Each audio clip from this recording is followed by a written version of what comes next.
وقد قال الله تعالى في القرآن العظيم الفرقان المجيد وسخر لكم ما في السماوات وما في الأرض جميعا منه صدق الله العظيم. கண்ணியத்திற்குரிய அல்லாஹ்வின் நல்லடியார்களே, கல்வியை பற்றிய விழிப்புணர்வு அல்லாஹ்வும் அவனுடைய ரசூலும் இஸ்லாம் தோன்றிய காலம் தொட்டே அதனுடைய பிரச்சாரத்தை ஆரம்பம் செய்து விட்டார்கள். அதை பற்றிய ஆயத்துக்கள், ஹதீஸுகள், கருத்துக்கள், தத்துவங்களை பற்றி தான் இப்பொழுது நாம் அறிய இருக்கிறோம். கற்கை நன்றே கற்கை நன்றே என்பதாகவெல்லாம் இப்பொழுது வரை உலகம் சொல்லிக் கொண்டிருக்கிறது. ஆனால் நபிகள் நாயகம் ஸல்லல்லாஹு அலைஹி வஸல்லம் அவர்கள் ஒரு படி மேலே போய் கற்கை கடமை, கடமையிலும் பெரிய கடமை என்பதாக சொன்னார். தலபுல் இல்மி ஃபரீலத்துன் அலா குல்லி முஸ்லிமின் வ முஸ்லிமா. கல்வியை தேடுவது ஆண் பெண் இருபாலாரின் மீது கட்டாய கடமை என்பதாக சொன்னார். ஏன் சொன்னால், கல்வி என்பது ஒரு மனிதனுக்கு துணையாக மட்டும் இல்லை, துணிவை தரக்கூடியதாக இருக்கிறது. அந்த துணிவுல தான் உலகத்தையே தன்னுடைய உள்ளங்கையில் வச்சுக்கிட்டு இருக்கிற இடத்துல இருந்துகிட்டே எல்லாவற்றையும் இயக்கி கொண்டிருக்கிறான் மனிதன். எல்லா நிலைப்பாடுகளையும் இருக்கிற இடத்துல இருந்துகிட்டே அறிஞ்சுக்கிட்டும் இருக்கிறான். அறியவும் செய்கிறான், இயக்கவும் செய்கிறான். உட்கார்ந்த இடத்துல இருந்துகிட்டே உள்ளங்கையில உலகத்தை கொண்டு வரும். அப்படிப்பட்ட ஒரு துணிச்சலை ஒரு மனிதனுக்கு தரக்கூடியது கல்வி. அவனுக்கு மிகப்பெரிய ஒரு துணையாக இருக்கக்கூடியதும் இந்த கல்வி. அதனால அல்லாஹ் ரசூல் வலியுறுத்தி கல்வியை பற்றி போதிச்சிருக்கிறாங்க. அல்லாஹ் ஒரு ஆயத்துல சொல்றான், 45வது அத்தியாயம் 13வது வசனம் வஸக்கர லக்கும் மா ஃபிஸ் ஸமாவாத்தி வ மா ஃபில் அர்தி ஜமீஅன் மின்ஹு. தன்னுடைய அருளால் வானங்களில் உள்ள பூமியில் உள்ள அனைத்தையுமே ஒன்று விடாம எல்லாவற்றையுமே உங்களுக்காக, உங்கள் நன்மைக்காக உழைக்கும்படி அல்லாஹு தஆலா கட்டுப்பட வைத்திருக்கிறான். அல்லாஹ் சொல்றான், நம்முடைய பயன்பாட்டுக்காக வேண்டி வானத்தில் உள்ளது, பூமியில உள்ளது அத்தனையும் நமக்கு வசப்படுத்தப்பட்டிருக்கிறது, நம்முடைய கட்டுப்பாட்டில் இருக்கிறது என்பத ஒரு செய்தியை அல்லாஹ் தஆலா ஆயத்தில் சொல்லி காட்டுறான். அதே போல 20வது அத்தியாயம் 26வது வசனத்தில் பார்த்தீங்கன்னா, மூசா அலைஹிஸ்ஸலாத்து வஸ்ஸலாம் அவர்கள் தான் கற்ற கல்வியை ஃபிரௌனுக்கு கற்பித்து கொடுப்பதற்காக வேண்டி புறப்படுவதற்கு முன்பாக துவா செய்துட்டு போறாங்க. அல்லாஹ் எனக்கு மிகப்பெரிய ஒரு பொக்கிஷமான கல்வியை கொடுத்த, எனக்கு நீ போதித்து கொடுத்த கல்வியை பிறருக்கு கற்பித்து கொடுப்பதற்காக வேண்டி நான் போறேன் அப்படின்னு சொல்லிவிட்டு ஒரு துவா செஞ்சுட்டு போறாங்க. ரப்பி ஷ்ரஹ் லி ஸத்ரி, என்னுடைய நெஞ்சை விசாலப்படுத்தி தருவாயாக. வயஸ்ஸிர் லி அம்ரி, நான் போகக்கூடிய காரியத்தை எனக்கு சுலபமாக்கி தருவாயாக. வஹலுல் உக்தத்தம் மின் லிசானி, போதனை செய்வதற்கு, கல்வியை கற்பிச்சு கொடுக்கிறதுக்கு வார்த்தைகள் தெளிவாக இருக்கணும். அது ரொம்ப முக்கியமானது. அதனால அதையும் சேர்த்துக்கிட்டாங்க மூசா அலைஹிஸ்ஸலாம் அவர்கள். வஹலுல் உக்தத்தம் மின் லிசானி, என்னுடைய நாவல ஏற்பட்டிருக்கக்கூடிய கொன்னலை, திக்கி திக்கி பேசக்கூடிய முடிச்சை அவிழ்த்து வைப்பாயாக அப்படிங்கிற ஒரு துவாவை செஞ்சுட்டு ஃபிரௌனுக்கு தாவா கொடுக்க போறாங்க மூசா அலைஹிஸ்ஸலாத்து வஸ்ஸலாம். தான் கற்ற கல்வியை கற்பிச்சு கொடுக்க போறாங்க. இதை பற்றி அல்லாஹ் ஆயத்துல சொல்றான். இன்னொரு ஆயத்துல அல்லாஹ் சொல்றான், அதே சூரா ஆனா 114வது வசனம். ஒரு நபியை பார்த்து அல்லாஹ் சொல்றான், நீங்க என்னிடத்துல கல்வி சம்பந்தமா எப்படி துவா கேட்கணும் தெரியுமா?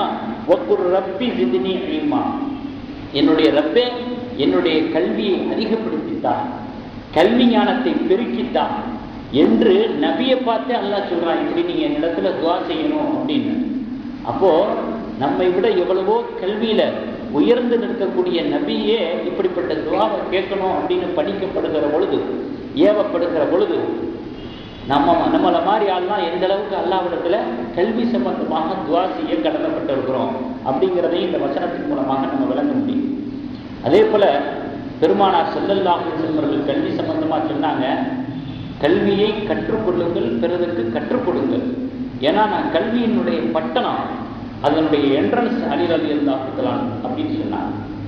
கல்வியை ஒரு பட்டணமாக நீங்க கற்பனை செய்து கொண்டால் அந்த பட்டணம்னா அதுக்கு நுழைவாயிலாக இருக்கக்கூடியவர் யார் தெரியுமா? அலி ரலியல்லாஹு.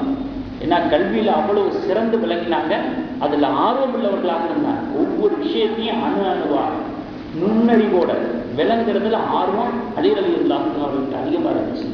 அதனால தான் நிறைய பிரச்சனைகளுக்கு அவங்க தான் தீர்ப்பு வழங்குவாங்க. அவர்களிடத்துல தான் தீர்ப்பு தேடி வருவாங்க. சட்டுன்னு சொல்லுவாங்க. தீர்ப்பளிக்கிறதுல ரொம்ப கிங்கு.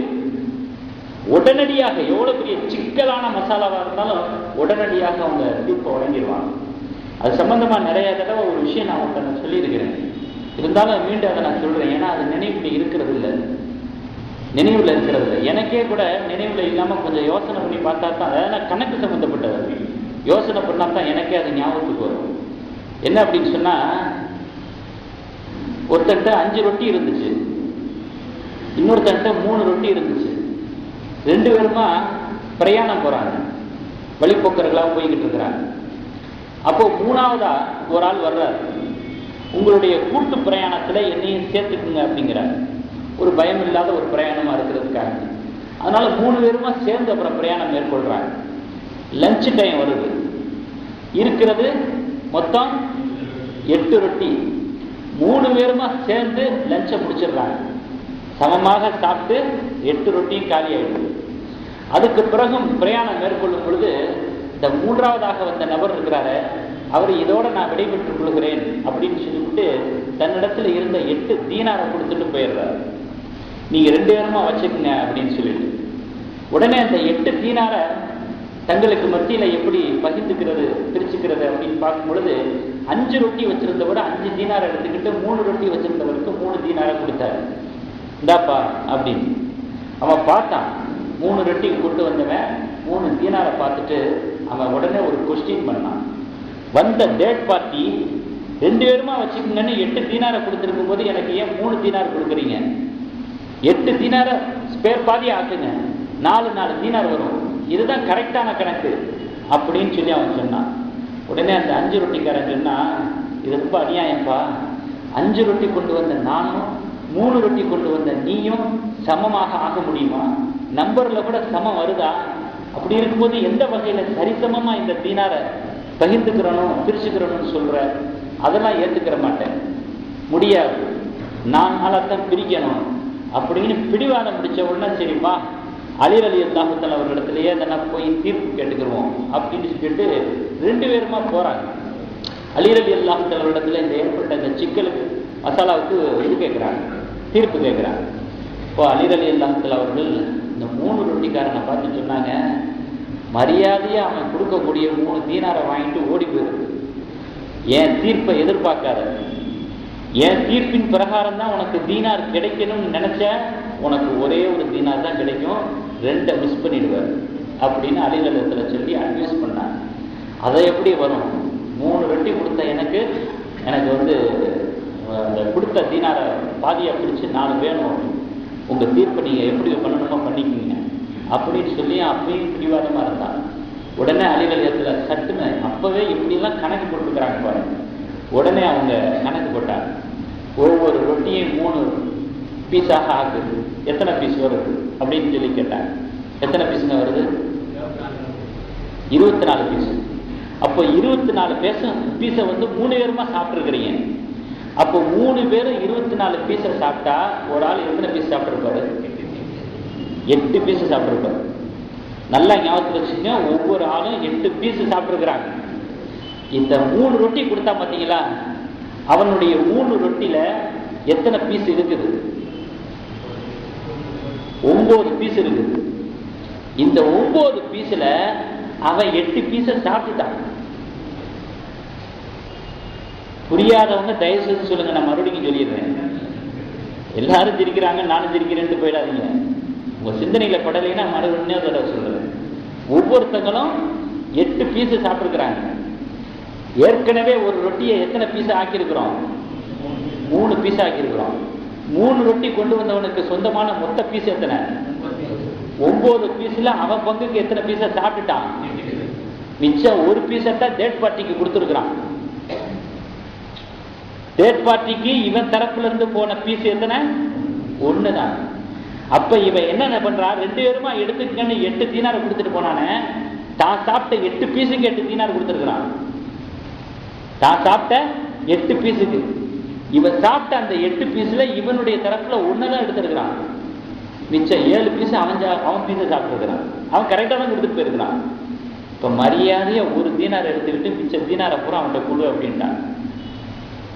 உள்ளதும் போச்சு நொல்லக்கண்ணான்னு சொல்லுவாங்கல்ல, அதே மாதிரி வெறும் ஒரு தீனார் மட்டும் எடுத்துக்கிட்டு போனான்.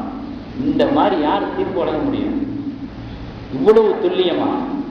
அதனால அலி ரலியல்லாஹு அவர்கள் ஜட்ஜ்மெண்ட் பண்றதுல அப்துல்லாஹும் அலி குத்துபாவில் விட, ஜும்மாவுடைய குத்துபாவில் விட ஒவ்வொரு சஹாபியை பற்றி சொல்லும் பொழுது, அலி ரலியல்லாஹு பற்றி சொல்லும் பொழுது அவர்கள் தீர்ப்பு வழங்குறதுல திறமையானவர்கள் அப்படிங்கிற வார்த்தையை தான் நம்ம சேர்க்கிறோம். அப்போ இந்த அளவுக்கு கல்வியில திறமையானவர்களாக அலி ரலியல்லாஹு அவர்கள் இருந்திருக்கிறாங்க. அப்படிங்கிறதான் நபி ஸல்லல்லாஹு அலைஹி வஸல்லம் அவர்கள் கல்வியினுடைய பட்டணனா அதனுடைய நுழைவாயில் அலி என்பதாக நபி ஸல்லல்லாஹு அலைஹி வஸல்லம் சொன்னார்.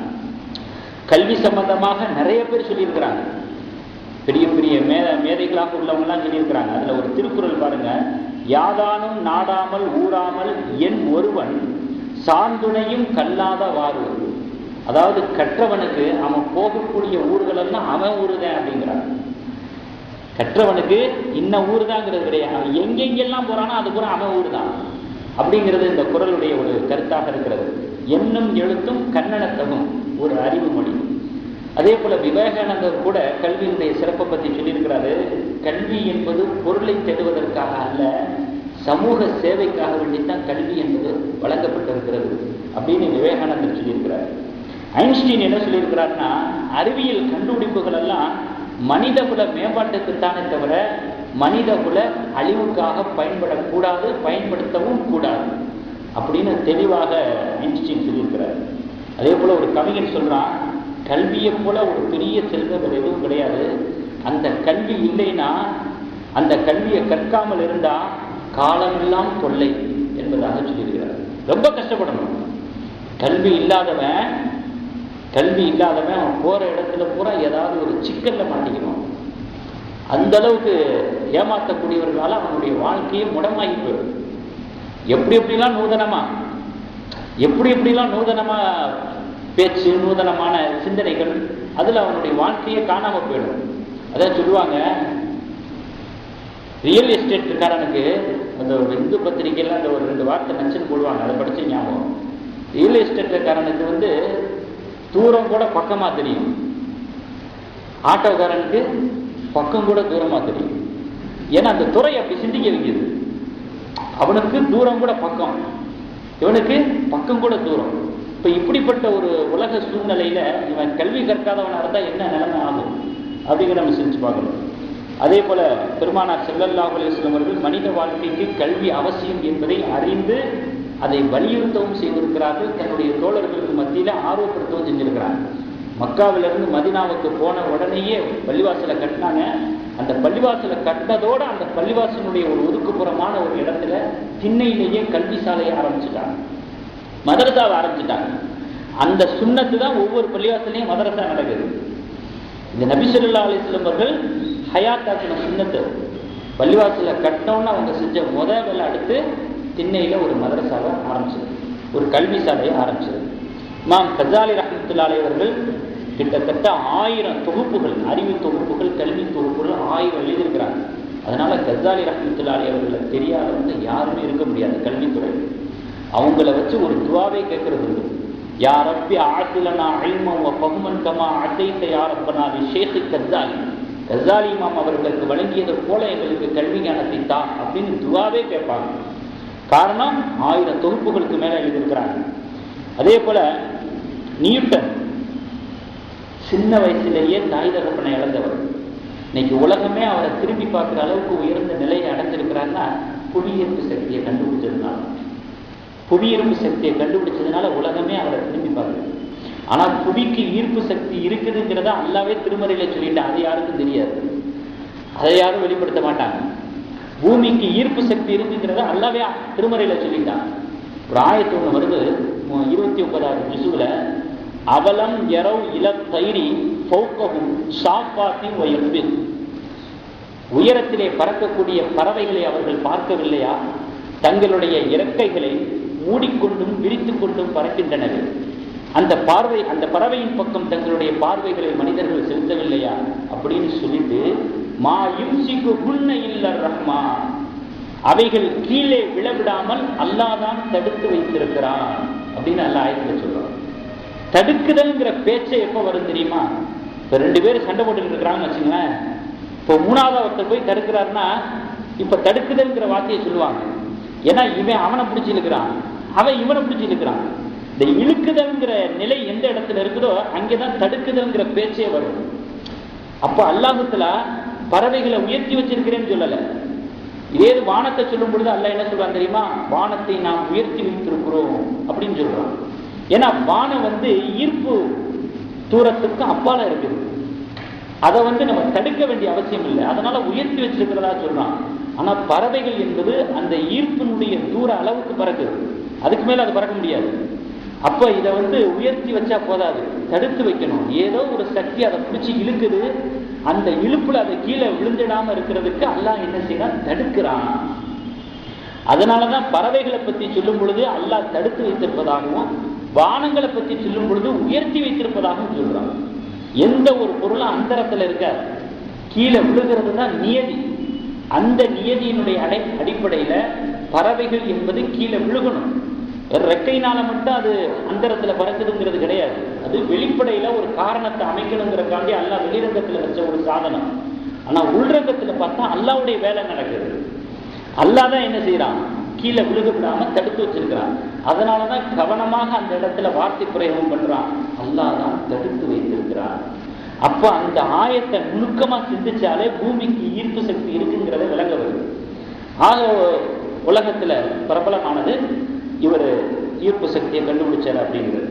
அதே போல மேக் பர்சன் அப்படிங்கிறவர் ஒரு பார்வையற்றவரா. அவர் என்ன பண்ணுவாரா? தன்னுடைய நாவாலேயே தடவி தடவி நிறைய எழுத்துக்களை வாசிப்பாராம். சட்டு சட்டுன்னு வேகமா வாசிப்பார். பார்வையற்றவர் நாவால தடவி தடவியே நிறைய பக்கங்களை வாசிச்சு முடிச்சிருவாங்க. அதனால அவர் பிரபலமானாரு. அதே போல பேர்னி அப்படின்னு சொல்லக்கூடிய ஒரு பெண்ணு, அந்த பெண்ணு தன்னுடைய கால்களாலேயே, 2 கை பிறக்கும் போதே 2 கை கிடையாது, தன்னுடைய கால்களாலேயே 1000 ஓவியங்களுக்கு மேல வரைஞ்சிருக்கான். அதனால அது உலகத்தினுடைய சரித்திரத்துல ஒரு பேசப்படக்கூடிய ஒரு பெண்ணாக இருக்கிறது. அதே போல ஜவஹர்லால் நேரு தன்னுடைய தகப்பனாரை கூட வாழ்க்கையில உயரணும் அப்படின்னு நினைச்சாராம். ஜவஹர்லால் நேரு கடைசி பார்த்தா அவருடைய தகப்பனார் மகனை பார்த்து ஏற்கிற அளவுக்கு வாழ்க்கையில உயர்ந்துட்டாராம். காரணம், இந்த கல்வி சமுதாயத்துல உலக சரித்திரத்துல எப்படிப்பட்ட ஒரு நிலையை தருது அப்படிங்கிறக்காண்டி நான் சொல்லுவேன். அதே போல அபு அலி சீனா, ஜஹ்ராவி, இப்னு ஹல்தூன் இவர்களெல்லாம் எகிப்துல, ஸ்பெயின்ல, மருத்துவத்துல, மற்ற அனைத்து துறைகள்லையும் இந்த ஆயத்த ஹதீசுகளை வச்சே மிகப்பெரிய ஒரு கல்வியில சாதனை படைச்சாங்க, சரித்திரம் படைச்சாங்க. அல்லாஹ்வுல ஆயத்துல சொல்றான், அல்லம ஆதமல் அஸ்மா குல்லஹா. ஆதம் அலைஹிஸ்ஸலாம் அவர்களுக்கு உலகத்தினுடைய அத்தனை பொருள்களுடைய பெயர்களையும் பயன்பாடுகளையும் கற்றுக் கொடுத்தோம் அப்படின்னு அல்லாஹ் சொல்றான். இப்போ ஆதம் அலைஹிஸ்ஸலாம் அவர்கள் வரும்போதே விஞ்ஞானத்தை கொண்டு வந்துட்டாங்க, மருத்துவத்தை கொண்டு வந்துட்டாங்க. அது உள்ள பொதிஞ்சிருக்குது. இன்னைக்கு புதுசா கண்டுபிடிப்புகள் வந்துகிட்டு இருக்குது அப்படின்னு சொன்னா ஆதம் அலைஹிஸ்ஸலாம் அவர்களுடைய அந்த ஜீனு தான் வேலை செய்யுது. அவர்கள் தான் அந்த மூலதனம். அதை கொஞ்சம் கொஞ்சமா காலத்துக்கு ஏற்றவாறு அல்லாஹ் கொஞ்சம் கொஞ்சமாக கொடுத்துக்கிட்டு இருக்கிறான். இதுதான் உண்மை. அதனால தான் நபி ஸல்லல்லாஹு அலைஹி வஸல்லம் சொன்னாங்க, கல்வி என்பது காணாமல் போன பொருள். அல் இல்மு ஸால்லத்துல் முஃமின். ஒரு இறை விசுவாசிக்கு, ஒரு முஃமினுக்கு கல்வி என்பது காணாமல் போன பொருள். ஒரு பொருள் காணாம போயிடுச்சுன்னா எவ்வளவு வேகமா தேடுவோம், எவ்வளவு அக்கறையா தேடுவோம், எனக்கு என்னன்னு இருந்துட மாட்டோம்ல. இப்ப கல்விங்கிறது ஒரு முஃமினுடைய சொத்து. அதை இழந்துட்டு எனக்கு என்னன்னு உட்கார்ந்துருக்கியப்பா, போய் தேடு, அக்கறையா தேடு, ஆர்வமா தேடு, முழு கவனத்தோடு தேடு. எப்படி அழகா சொல்றாங்க பார்த்தீங்களா? ஏன்னா நம்ம நபி கொண்டு வந்தது ஆதம் அலைஹிஸ்ஸலாம். யார் யாரெல்லாம் தேடிக்கிட்டு இருக்கிறாங்க, யார் யாரெல்லாம் அதை அடைஞ்சுக்கிட்டு இருக்கிறாங்க. நீ முஃமினா இருக்கிற, அது உன் சொத்து, மூதாதையரோட சொத்து, அல்லாஹ் ஆதம் அலைஹிஸ்ஸலாம் அவர்கள் மூலமா இறக்கின சொத்து. நீ எனக்கு என்னன்னு உட்கார்ந்து இருக்கிறிய? நீ இவ்வளவு அழகா வார்த்தையை பயன்படுத்துறாங்க பாருங்க. காணாமல் போன பொருள், அதை நீங்க கண்டுபிடிங்க, தேடிக்கொள்ளுங்க.